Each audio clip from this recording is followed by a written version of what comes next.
how do you, whatever we do in life, it takes its toll at times. How do you maintain mental health? You're burning the candle on both ends as a corporate innovator. Besides drugs, what are the things that you do? Right. Yeah. Well, no. Legalized drugs. You're right. Yeah. Prescriptions. Right. No. I think it's a great question. How do you avoid burnout? Yeah. COVID certainly didn't help for a lot of people, but let's leave that aside. Yeah. I think it's being self-aware, number one, of when you need to stand up, and if you're at your desk, right, and walk away. And so what I really love to do is actually take a lot of my work or my meetings, especially, on a walk, right? I think having that ability to get outside, move a little bit, while still having the brain churn helps get the whole system kind of get into sync and help you get through some of those tougher things.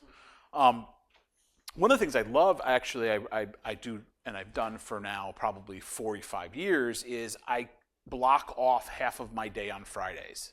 And on my calendar, it says, do not schedule a meeting here. Please email me first. That is my time. So say there's something that's pressing or I need to get done for the week or get out of the way. I review or I have that time to do it, meet with my people, right? Spend some time there.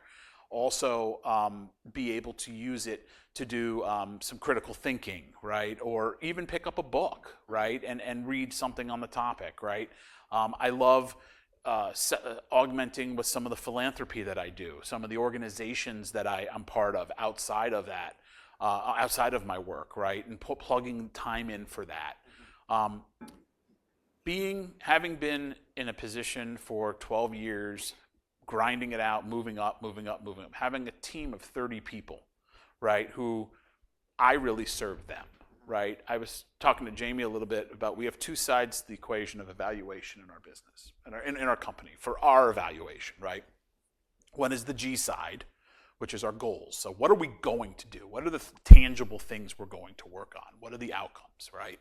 And do we meet those goals, right? And then we have the L side, which is what we call leadership. And the L side's all about how we do it, right? And there's different leadership competencies that we go through. One being, are you,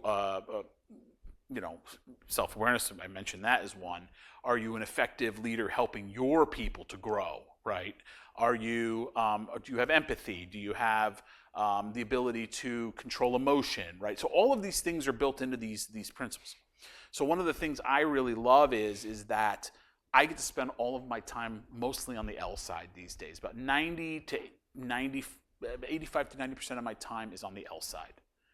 If I can create a team where everyone respects each other, everyone is communicating well, I'm able to get in and help remove obstacles, right? And people are genuinely enjoying what they're doing, right?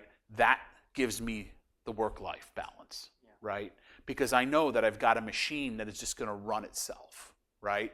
And then infusing the same question you asked me into my people, right? And making sure they have that separation between work and life. I would imagine, anecdotally, early in your career as a young individual, you're probably spending more time on the G. Absolutely. Probably early on what you're getting evaluated a lot on, and as you move through time, you're moving up, and now you're being evaluated much more on the. I mean, the G still matters, and if you're doing the L well, it probably takes care of itself. But I could see that certainly. L is strategic thinking. L is things that are outside of the actual pushing buttons. Right. That's the idea. Much more head, not a lot less hands.